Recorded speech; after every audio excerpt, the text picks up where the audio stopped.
Hello everybody, welcome back to the channel. Today we have this position, white to play and win, but white must find the only winning move, otherwise this would be just a draw. So we have a bishop and 3 pawns moving forward in this direction, all stuck, and there is a problem. The black pawn is on the way and black has a bishop as well, and if we didn't play the right move, black is going to stop us from winning the game. So you can pause the video and guess the move. Best of luck. Okay, welcome back. So these pawns can't move and the king is stuck and can't move. The only piece that can move in this position is the bishop. And if we play bishop to g8, that looks solid. If we play that move, black is going to play king to c1 and defend the pawn, and we can't do anything from now on, right? Black is going to win this game, I mean to get the draw. So black can get like that and manage to get a draw. So this is not the correct move. Well, we have a couple of a couple of moves to try, and we may try giving a check like this and attack the black pawn, but all of them don't work except the only move bishop to f7. So what does this move do? Well, now if you had a chance to look at it, black cannot move the bishop, right? Because we are going to simply capture it with our bishop. So what can black do? Well, black can move the king, but black has to protect the bishop, right? So what other options does black have? Black has to move to c1, right? So if black moves anywhere else, we are going to simply capture the bishop. Therefore, black must move to c1. And now we are going to play bishop to g6. So this is the main reason why we play bishop to f7 in the first place. So the thing is, now black can capture this bishop in two ways. First off, if black captures it with the bishop, we are going to capture the bishop back, and now it doesn't matter what black plays. On the next move, we are going to get and promote our pawn, right? So that is the idea. And if black captures the bishop with the pawn instead, we simply going to push our pawn, and obviously this is a clear win, and black's own pawn will prevent and block the access between the bishop and the h7 square, which the pawn can go through it and become a queen. So these are the two captures that black will never avoid a queen, right? So what can black do? So black can ignore the sacrifice, but at the end of the day, black is going to let us capture the pawn, and now we are actually winning, right? So if black moves like this, since we have a control over this diagonal, we are going to win this, right? So we can also get closer with our king and safely win the game, right? So the thing is, the king cannot move to this square, and even if the king does manage capturing this pawn, the king cannot capture the other pawn, right? Because of the bishop defending it, and we are winning.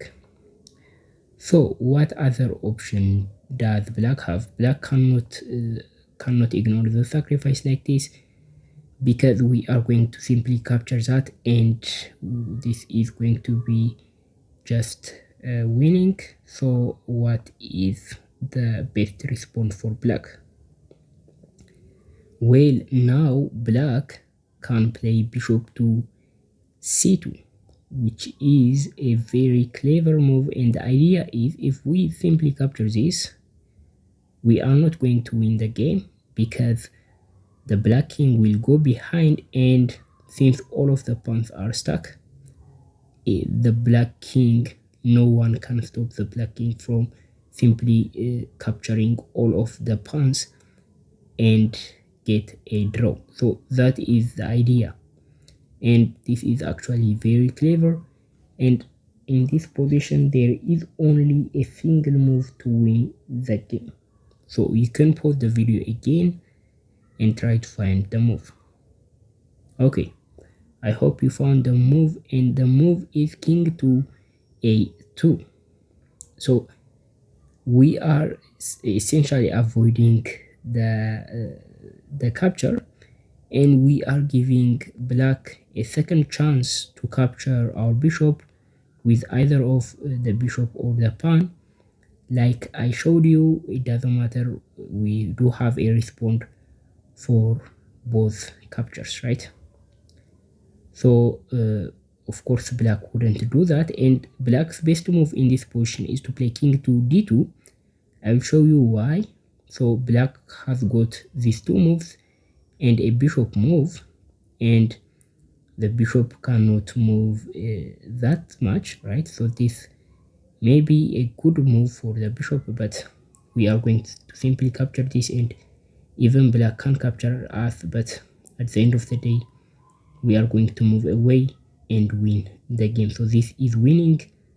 Black may try to get like this to get our pawn, but at the end of the day we are winning. This is a simple win, right? So that is the idea, and black cannot move the bishop like this, and of course black cannot go out like this because we are going to capture the pawn, and of course this is even worse for black.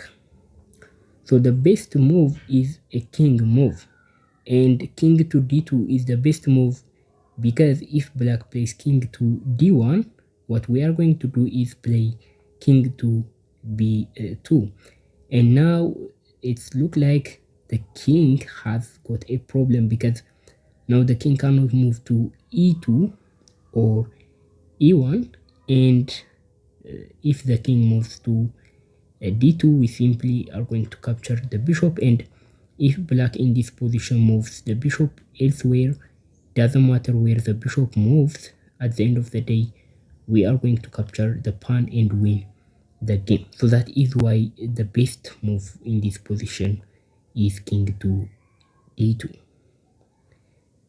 Well, now we are going to play king to b2. So the idea is actually we are threatening to capture the bishop, and if black does nothing, we are going to capture the bishop and win the game. So black must retreat, and now we cannot capture the bishop because the black king would capture our bishop back and gobble all of these pawns, right? So that is the idea. And what should we play here? King to b3. So that is the move. Actually, by now you may probably understand the pattern, and now the best move is king to e3 for black. Same idea, the king cannot move like this because at the end of the day it's going to be forced, and we are going to capture the bishop, right? So king to e3 is ideal for black, and now we are going to play the same move, right? So it's going to be the same idea, the same move. By what I mean is the same idea, right? Not actually the same move, but the idea is the same. We are threatening to capture the bishop, and black has to move the bishop elsewhere. So the bishop will move to e4, and we play a king move, king to c4, and black will play king to f4. And now with the same idea, we go all the way zigzagging like this. And now there is a moment where the black king cannot move to g5, meaning if black moves like this, like we saw in the previous, we are going to simply get into it, and the black king cannot catch up, and black has to move the bishop, right?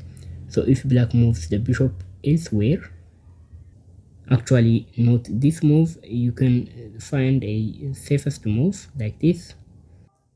We are going to play king to f6, and we are winning, right? So we can actually capture this and get into the pawn, and we are simply winning this, right? So all we have to do is move away with the bishop and promote our pawn.